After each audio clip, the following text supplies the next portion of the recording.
A partir de amanhã, terça-feira, aposentados e pensionistas do INSS que tiveram descontos nos benefícios vão começar a receber uma notificação para saber se autorizaram ou não o pagamento.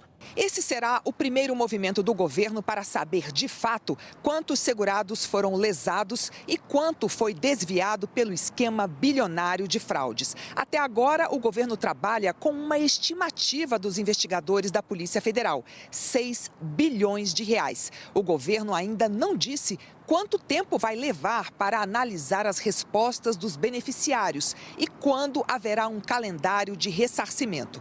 Dúvidas que existem desde o dia 23 de abril, quando a Polícia Federal e a Controladoria Geral da União fizeram uma operação contra o esquema. A Polícia Federal faz neste momento uma grande operação contra fraudes bilionárias no INSS, envolvendo descontos irregulares, principalmente nos benefícios de aposentados e pensionistas. E o presidente do INSS, Alessandro Stefanuto, foi afastado por 6 meses do cargo em meio a uma investigação sobre descontos indevidos em aposentadorias e pensões da Previdência Social. A TV Globo apurou que o afastamento foi por omissão, por Stefanuto não ter agido para impedir a fraude. A investigação apreendeu carros e motos de luxo, relógios, arma, maços de dinheiro, joias e obras de arte. A investigação começou na CGU, quando os auditores perceberam um salto nos valores dos descontos feitos por associações em benefícios do INSS. Em 2016, eram 413 milhões de reais. No ano passado, foram mais de 2 bilhões e 800 milhões. Aposentados confirmaram aos auditores que não autorizaram os descontos. A indicação do Dr. Stefanuto é da minha inteira responsabilidade. No começo da noite, Stefanuto foi demitido. O Jornal Nacional teve acesso com exclusividade a atas de reuniões que mostram que o ministro da Previdência, Carlos Lupe, foi alertado sobre o aumento de descontos não autorizados em aposentadorias. Mas levou quase um ano para tomar as primeiras providências. O primeiro alerta ao ministro da Previdência, Carlos Lupe, foi feito em uma reunião do Conselho no dia 12 de junho de 2023. A primeira medida concreta do INSS para tentar frear os golpes só foi tomada em março de 2024. Segundo os investigadores, 3 dirigentes afastados estão envolvidos diretamente na aprovação dos descontos sem o consentimento dos aposentados. Juntos, eles teriam recebido pelo menos 17 milhões de reais do esquema desde 2022 até o ano passado. A Polícia Federal considera o lobista Antônio Carlos Camilo Antunes, conhecido, segundo os próprios investigadores, como careca do INSS, como o principal operador do esquema de desvio de dinheiro dos aposentados e pensionistas do INSS. A polícia rastreou transferências de mais de 9 milhões de reais do careca do INSS para pessoas e empresas relacionadas a 3 dirigentes do INSS afastados na semana passada. O valor é mais da metade do que a PF afirma que os 3 receberam no esquema. O escândalo da fraude do INSS derrubou hoje o ministro da Previdência, Carlos Lupe. 9 dias depois da operação da Polícia Federal, Lupe entregou o cargo ao presidente Lula. Ministros fazem reuniões hoje para definir o plano para devolver milhões de reais para aposentados e pensionistas, vítimas de descontos ilegais na folha de pagamento. O INSS ainda não tem previsão de quando vai começar a devolver o dinheiro dos aposentados e pensionistas vítimas dos descontos criminosos. E qual é a situação hoje, dia 12 de maio? No âmbito da investigação, a Polícia Federal analisa o material apreendido pela operação. No Congresso, há 2 frentes para instalar CPIs do INSS. No Senado, a oposição protocolou hoje o pedido de comissão mista. Na Câmara, o PL entrou com o pedido de CPI, mas há outros 12 na frente. Do ponto de vista prático, o aposentado e pensionista que foi lesado ainda não tem nenhuma data concreta para começar a receber o dinheiro roubado do benefício dele. A Advocacia Geral da União pediu na Justiça o bloqueio de 2 bilhões e meio de reais de entidades investigadas. Mas o governo não sabe se esse valor é suficiente para cobrir todo o rombo. Olha, eu conversei com ex-funcionários e também com pessoas que atuavam como laranjas em duas associações que estão sendo investigadas pela polícia, a AMBEC e o SEBAP.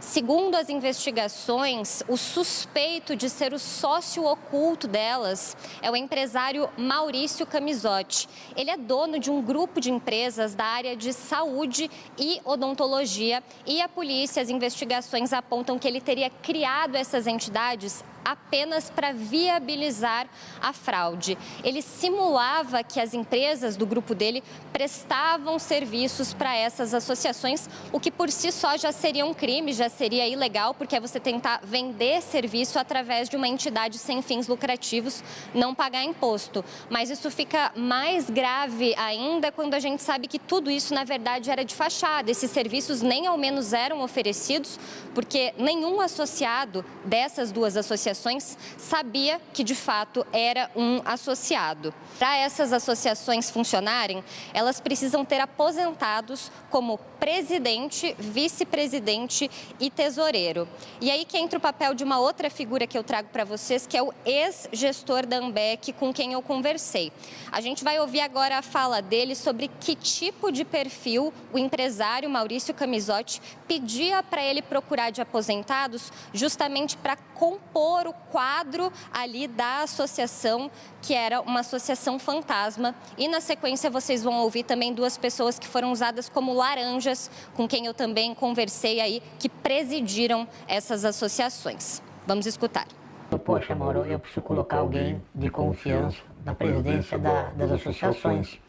E não quero mais colocar parente lá. Tem mais uma condição, tem que ser gente que precisa e gente que é aposentada. Eu falei, então tá bom. Aí eu fui atrás das pessoas para fazer isso. Às vezes eu precisava de algum documento assinado por mim. O motoboy ia até minha casa, Mauro mandava o motoboy, eu assinava o motoboy e trazia para ele. Sempre assim, eu nunca participei de reuniões de presidente, disso e aquilo. Não. Fazia as reuniões e mandava um documento, vai ter uma reunião, mas não falava nada sobre a reunião, era só uma ata, vai ter uma reunião, precisa da sua assinatura. Aí a gente assinava aquela ata de reunião. Mas o que era falado, o que era dito, a gente não sabia o que acontecia. Tudo que eu vou fazer me atrapalha. Porque meu nome está lá, constando que eu faço parte dessa associação. A primeira presidente fantasma que nós ouvimos recebia cerca de um salário mínimo por mês para fazer esse serviço, de assinar os documentos ali que ela não sabia do que se tratavam. E o segundo entrevistado recebia cerca de R$700 por mês por esse serviço. E o impressionante é que puxa e vem personagens conhecidos. Maurício Camisotti, essa que a Amanda citou como criador da AMBEC, não é uma figura desconhecida. Na CPI da Covid, está lembrado, assinante, que teve uma tentativa de compra superfaturada de uma vacina indiana, Covaxin, que tinha uma empresa precisa envolvida? Pois é, faturamento, ali uma caixinha para alguns envolvidos na maracutaia. O Maurício Camisotti, esse mesmo que é dono dessa associação que fez descontos, aparece como um financiador oculto da Precisa, a empresa que ia comprar as vacinas. Então surge o nome dele lá na CPI. O curioso é que a CPI funcionou de abril a outubro. O Maurício Camisotti, que estava sendo falado na CPI da Covid, né, entre abril e outubro de 2021, ele faz o acordo com o INSS em agosto de 2021, durante a CPI. Então está rolando a CPI. Está sendo investigado. O nome dele está sendo ventilado e ele vai para o INSS. Mudar a modalidade, né? Vou tentar um outro esquema. Diversificar os negócios, né? Então, isso tem que ser. E ainda há um outro personagem, Danilo Trento, que também aparece na CPI da Covid. E agora ele está ao lado de um policial federal e de um procurador do INSS, nas imagens do aeroporto Congonhas, levando bolsas e bolsas de dinheiro. Né? O que ele estava do lado de um procurador do INSS, andando em áreas proibidas, né, restritas para passageiros comuns e sendo escoltado por um policial federal, entrando num carro da Polícia Federal, que é pior. que está sendo investigado. Provavelmente dinheiro de propina para não passar por ali, por alguma barreira. Então, assim, são figuras conhecidíssimas que já apareceram em escândalos e nem a CPI da Covid foi capaz, né, o barulho em torno do nome deles na CPI da Covid foi capaz de que eles tentassem no INSS outra fraude. Essas fraudes aconteceram no governo Bolsonaro, 2021, né, e é por isso que essa CPI não saiu até agora.